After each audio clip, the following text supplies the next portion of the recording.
E aí, pessoal, tudo bem? Estamos de volta com a nossa série sobre o Evangelho de Mateus. Já falamos sobre os capítulos 1 a 4, inclusive a primeira parte deste capítulo que vamos explorar hoje já está no canal, tá? E este vídeo foi dividido em duas partes para não perder muitos detalhes desse capítulo 5, que é muito importante. Lembrando que a ideia é misturar teoria com prática para que possamos entender melhor e aplicar os ensinamentos no nosso dia a dia.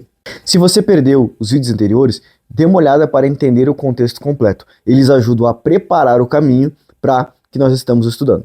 E o vídeo anterior a este é simplesmente essencial para compreender, porque é a introdução deste. Na descrição tem uma playlist com todos os vídeos de Mateus, assim fica mais fácil de seguir acompanhando e seguir a ordem dos vídeos é essencial para a compreensão. No final de cada capítulo, também trago um devocional para refletirmos juntos e aplicarmos o que aprendemos em nossas vidas. Bora começar? Mateus 5, verso 17. Não pensem que vim abolir a lei aos profetas. Não vim abolir, mas cumprir.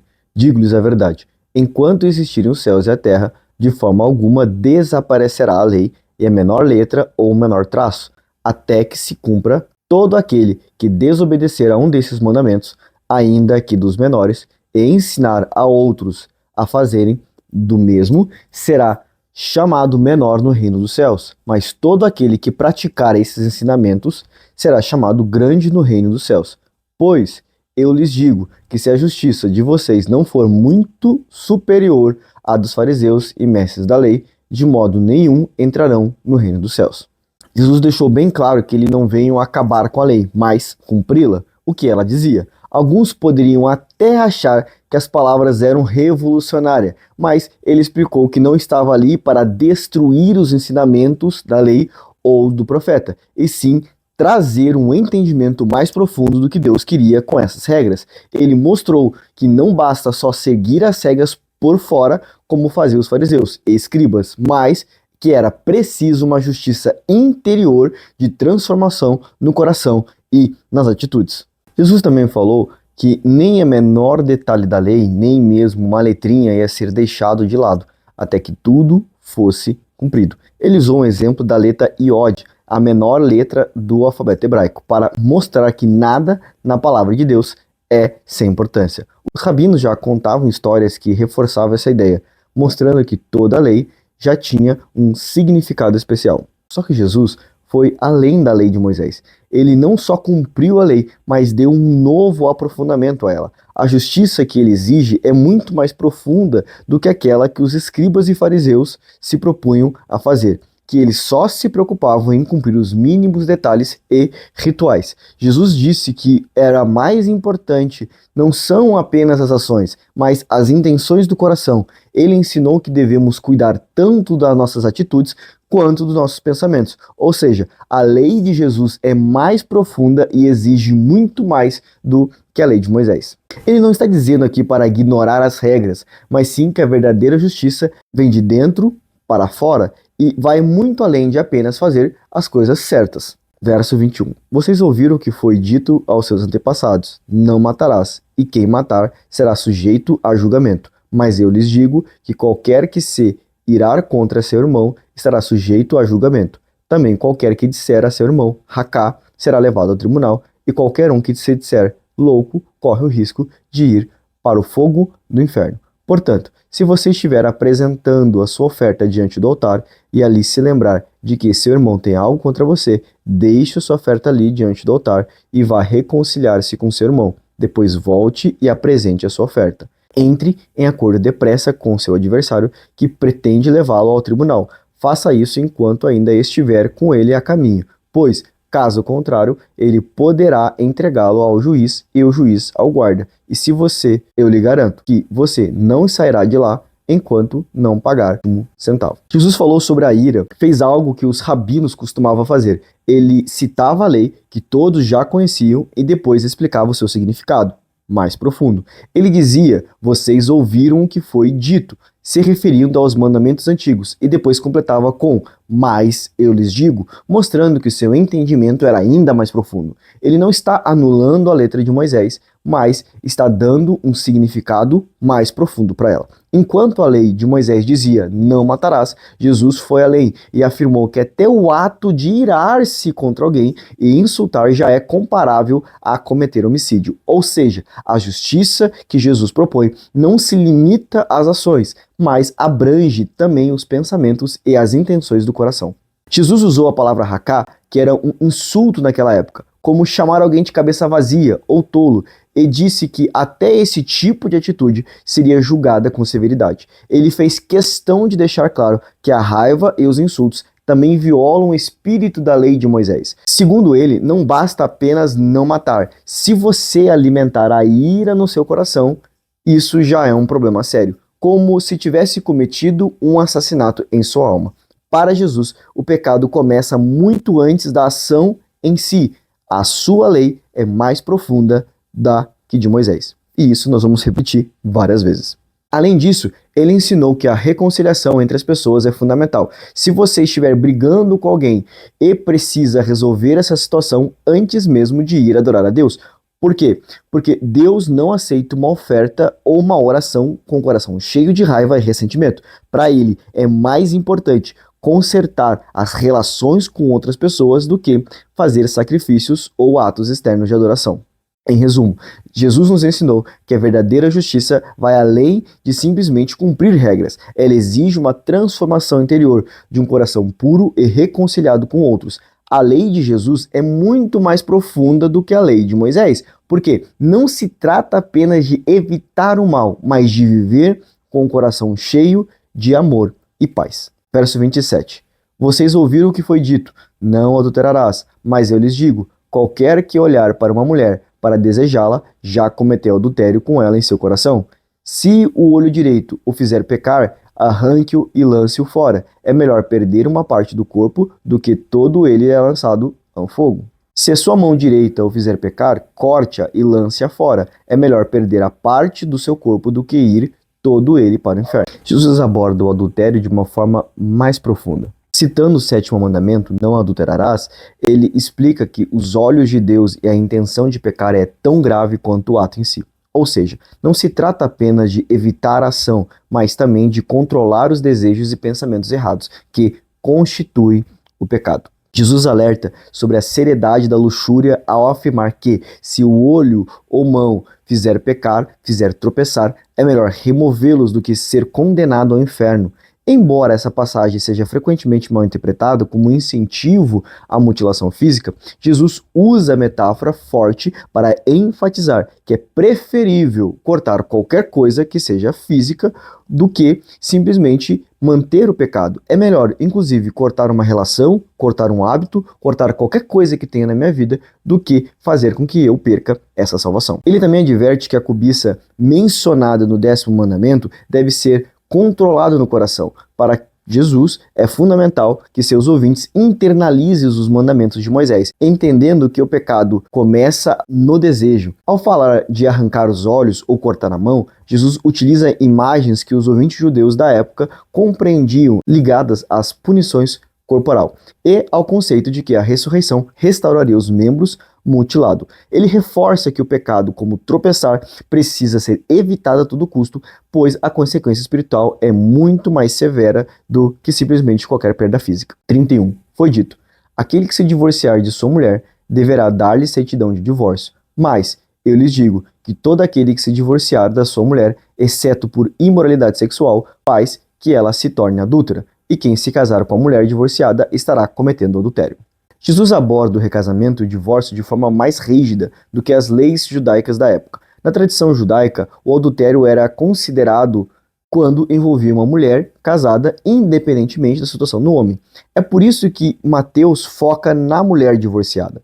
Alguns rabinos permitiam o divórcio por causa de qualquer motivo, desde que pagasse, enquanto outros só aceitavam se houvesse infidelidade. Jesus, por outro lado, vai além e afirma que se o divórcio acontecer por um motivo banal, o novo casamento seria considerado como adultério.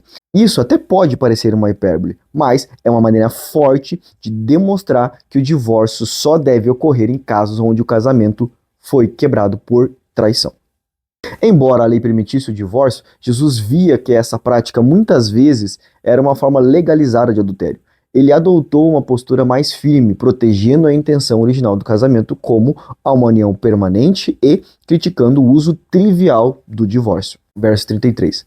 Vocês também ouviram o que foi dito aos seus antepassados: não jurem falsamente, mas cumpra os juramentos que você fez diante do Senhor. Mas eu lhes digo, não jurem de forma alguma, nem pelo céu, porque é o trono de Deus, nem pela terra, porque é o estrado de seus pés, nem por Jerusalém, porque é a cidade do grande rei. E não jurem pela sua cabeça, pois você não pode tornar branco ou preto nem um fio de cabelo. Seja o seu sim, sim, e o seu não, não. O que passar disso vem do maligno. Jesus ensina que, ao invés de jurar, devemos ser honestos e íntegros o tempo todo. No passado, as pessoas faziam juramentos para mostrar que estavam falando a verdade, invocando o nome de Deus ou mesmo outras coisas como céu e terra. A ideia era que isso quebrasse o juramento, ao menos não estariam desonrando o nome de Deus diretamente. Por causa disso, os rabinos tentavam decidir quais os tipos de juramentos poderiam ser feitos ou não. Mas Jesus vai direto ao ponto e diz que não podemos fazer juramentos. Ele ensina que devemos viver de forma verdadeira e que nossas palavras, por si só, já bastam. Ele cita exemplos do sim, sim e não, não, mostrando que os simples atos de falar devem ser o suficiente para demonstrar a nossa honestidade. Jesus explica que tudo, o céu, a terra, até mesmo nossos cabelos, pertence a Deus. Então, não adianta tentar contornar a verdade com juramentos. A ideia de Jesus é muito clara. A honestidade deve ser uma regra constante, não apenas quando estamos sob juramento. Ela vai além da lei exigida, demonstrando que, no fundo, é mais importante o coração do que de fato seguir uma regra. Verso 38. Vocês ouviram o que foi dito, olho por olho, dente por dente. Mas eu lhes digo, não resistam ao perverso. Se alguém ferir na sua face direita, ofereça-lhe também a outra. E se alguém quiser processá-lo e tirar-lhe a túnica, deixe que leve também a capa. Se alguém o forçar a caminhar com ele 1 milha, vá com ele 2. Dê a quem lhe pede, e não volte as costas a quem deseja pedir-lhe algo emprestado. Jesus ensina sobre a importância de não buscar vingança e viver com generosidade e compaixão. Na lei de Moisés, havia um princípio de olho por olho e dente por dente, que estabelecia que a punição deveria ser proporcional ao crime. No entanto, Jesus traz um ensinamento mais elevado, que vai além da nossa justiça tradicional. Ele nos chama a não revidar as agressões como um agir altruísta. Em situações como ser insultados ou tomar um tapa, Jesus diz que para oferecer a outra face, ou se alguém tomar a sua capa, ele sugere que nós devemos dar também a túnica.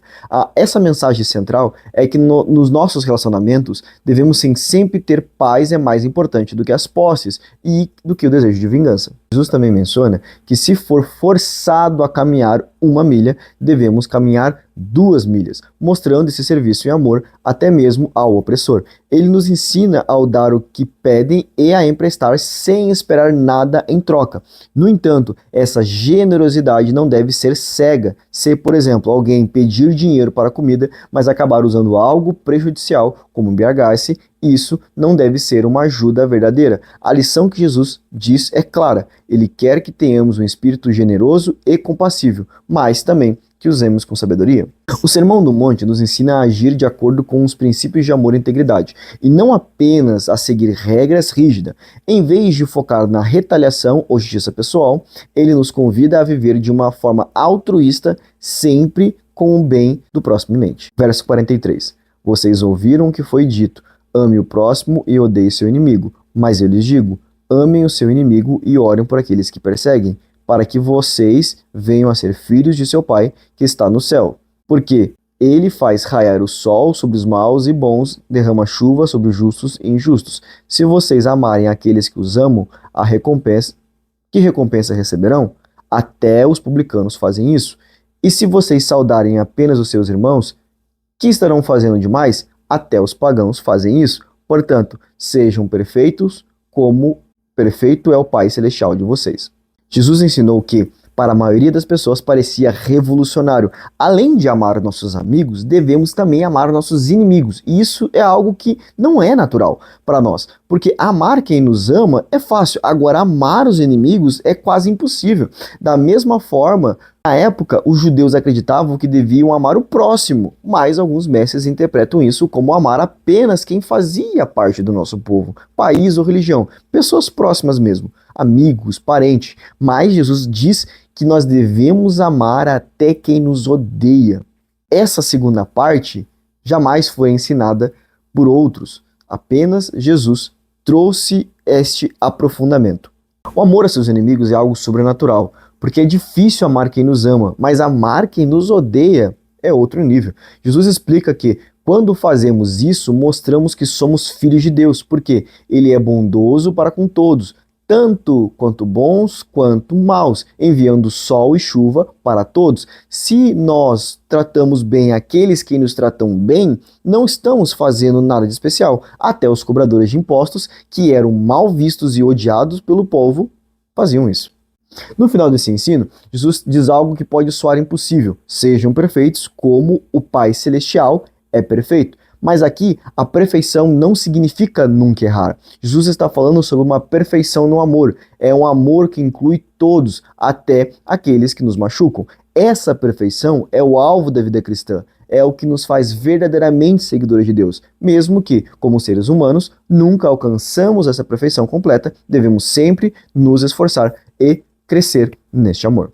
Este amor perfeito de Deus é universal, porque ele nos alcança a todas as pessoas, até aquelas que não retribuem ou que não merecem. É um amor cheio de compaixão e muito prático, que busca o bem de todos. Quando o nosso amor começa a se parecer com este, ele deixa de ser só nosso dever e passa a ser um privilégio, porque é através do Espírito Santo de Deus que podemos amar desta forma. Por fim, ser perfeito no sentido que Jesus fala também envolve ser misericordioso, como Deus é misericordioso. Isso já estava presente na Bíblia quando Deus ordena que o seu povo seja santo porque ele é santo. Jesus nos chama para imitar a natureza de Deus, especialmente no amor e na misericórdia, porque é isso que o coração numa vida cristã deve desejar. Chegamos ao final deste capítulo e gostaria de trazer um devocional para nós concluirmos. Em Mateus 5, Jesus mostra que seguir a lei vai muito além de simplesmente cumprir regras. Ele nos convida a uma reflexão profunda sobre o que realmente está em nosso coração. A Jesus que ele propõe é interna, então não se limita a ações visíveis. Se eu olhar para o próximo com raiva ou desprezo, já é um sinal que precisamos de transformação. É como se ele dissesse: cuidem do que vocês sentem e pensam, porque isso é importante tanto quanto o que vocês fazem. Quando Jesus fala sobre a reconciliação, ele enfatiza que não adianta adorar a Deus se temos desavença com outros. Ele quer que a nossa paz, o nosso amor, seja a base das nossas relações. E isso implica não só em momentos de adoração, mas em toda a interação do nosso dia a dia. Precisamos estar dispostos a deixar de lado o nosso orgulho e buscar harmonia com quem nos rodeia. Além disso, ao falar sobre o adultério, Jesus nos lembra que o pecado começa no desejo. Ele nos encoraja a sermos vigilantes sobre o que nós realmente estamos alimentando em nosso coração e mente. A proposta de Jesus é realmente radical. É melhor abrir mão de algo que nos leva ao pecado do que perder a verdadeira vida que ele nos oferece. Por fim, ao invés de viver em busca de vingança, somos chamados a agir com amor e generosidade. A resposta ao mal não deve ser outro mal, mas uma ação que reflete o coração de Cristo. Jesus quer que sejamos luz no mundo, mostrando a diferença que ele faz em nossas vidas por meio do seu amor e de sua compaixão. Que possamos então acolher o desafio de Jesus e permitir que sua mensagem transforme nosso interior. E as nossas ações sejam fruto de um coração renovado que busca não só cumprir a lei, mas viver o amor de Deus que Cristo está nos ensinando. Bom, este foi apenas o capítulo 5 de Mateus. Nós temos uma infinidade de ensinamentos para Cristo para aplicar em nossa vida. Te vejo no próximo.